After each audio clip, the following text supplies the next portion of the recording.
punch Bieber, kick a baby. Generally, what inspires me through this band's music is meeting the kids that listen to us day to day, hearing their stories about their lives and how things that I've went through in my life have helped them to learn, you know, there is a brighter side of things, and that's just what keeps me going. That's why, you know, a lot of people are kind of afraid to dig down deep and write how they really feel, and I felt that, you know, that's one thing that I've never held back. I always write what's on my mind because I know there's somebody out there that feels the same way I do, and if I write this song, it's going to help them. I think at the end of the day, fans want to be able to connect, and I think that if bands don't give that to them, you know, it will hurt their careers. You know, I don't want to, you know, knock people down, but I feel like there's a lot of musicians in this industry that got caught up in the wrong things. You're playing music for people that look up to you, and your goal day to day should not be how I'm going to get drunk or, you know, get this drug or this drug. It should be like, these kids are funding my life and helping me live my dreams. So, you know, who would you be if this kid was not here asking questions about you or coming to your show? You know, it's I don't know. I'm kind of bitter about the situation because, you know, I see it happen a lot, and I think it's not fair. I don't care if there's 2,000 kids at a show. Every one of those kids paid a ticket to see you. You should talk to them. It's that simple. You know, when you typically get out of high school, your parents are like stressing you to go to college and pursue that sort of American dream type thing. But I chose a different route, and my parents were super supportive. The rest of my family was.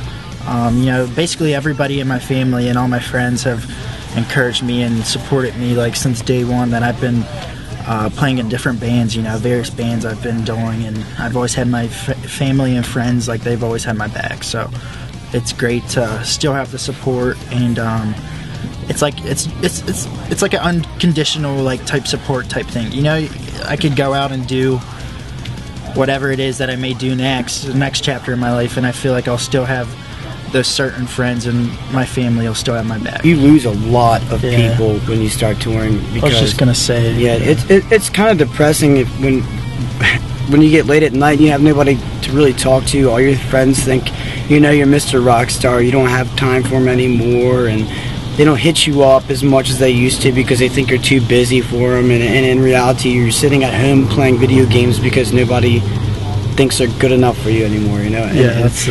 In a sense, it's like heartbreaking, but I guess it's also one of those things where you give and you lose, you know?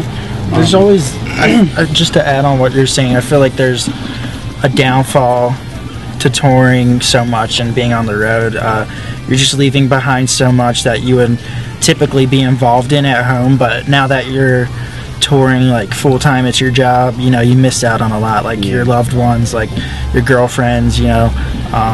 There's just like a lot of stuff you're missing out on, so it bums you out when you don't get those chances to enjoy those moments with those people you care about the most. Like even something as simple as a holiday. To me, a holiday is just a date. It's just a date to me. Like, okay, like I'm not going to be home for Thanksgiving. We'll celebrate Thanksgiving when I get home, you know? It's just because, you know, it's Thanksgiving today doesn't mean that we can't celebrate it at a later time, you know?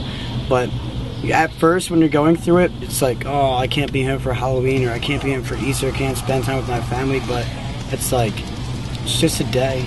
You have your family when you go home, they're still there. I can't say how many times that I've been home. We've been home for months, really, and you know, I'll talk to some of my friends, and they'll say like, holy crap, you know, I didn't even know I thought you were on the road this whole time. So, you know, that's definitely, you know, I definitely understand what these guys are saying when they say that they've, you know, kind of sacrificed something in their relationships. But you know, to answer more of the original question, I mean, you know, when I started playing music, my parents always supported me. You know, I didn't expect it to grow as it did, and I don't think they did either. But you know, and even though I wasn't really, you know, making a lot of money, you know, they may not have maybe agreed with, thought it was the best decision, but they understood and they supported me. And so, you know, I don't think it was probably until my parents saw me at Mayhem Fest that they kind of, you know, saw kind of the gravity of it, because, you know, they took me to Ozfest when I was 16. And you know, here we are on tour Yeah. with some of our favorite bands, you know, playing to thousands of people. That's that's so true. I think that's, you know, when they really started to take it seriously. The progress we've made and like all the sacrifices we've had to put up with just to get to the point to having a tour of that caliber is insane. So it kind of, those are your happier moments when you're on the road, when you can like have your family out and they can see like how good you're actually doing. So it's really cool. Yeah, when you can involve your loved ones in it. And those are things that, you know, we will never forget. Like, that's something that we will always have, you know, I mean, like, as a, you know, as an awesome memory. Yeah. I'm smiling right now. Like I said earlier, it's a sacrifice. And something that we're all willing to put ourselves through. Because we love it. Flying away and it's like, our past 2 albums have pretty much been based around religion. What we find wrong with it and all that stuff. And it was kind of like, we're coming on album number 3. I want to write about life. You know, I want to write about songs that don't have anything to do with religion and can help people that normally wouldn't listen to our music, because, you know, me writing about God could have nothing to do with them, or my beliefs will not affect what they believe at the end of the day, and I want to write about something that can help them. There's so many people that make clothing lines that cater to bands, but I feel like none of them hold a candle to Peter Says. Yeah, I mean, Peter Says is amazing. Yeah, Peter Says has you know, so whenever we're placing an order, you know, I know I can speak on behalf of the band that we're all like, Stoked. you know, crap, there's so much stuff to, like, what do we want to get, you know what I mean? Hey, what's up, guys? This is Morgan. And I'm Connor. And this is Shawn of Either Breather, and you're here with Hidden City Sounds. Do what you love.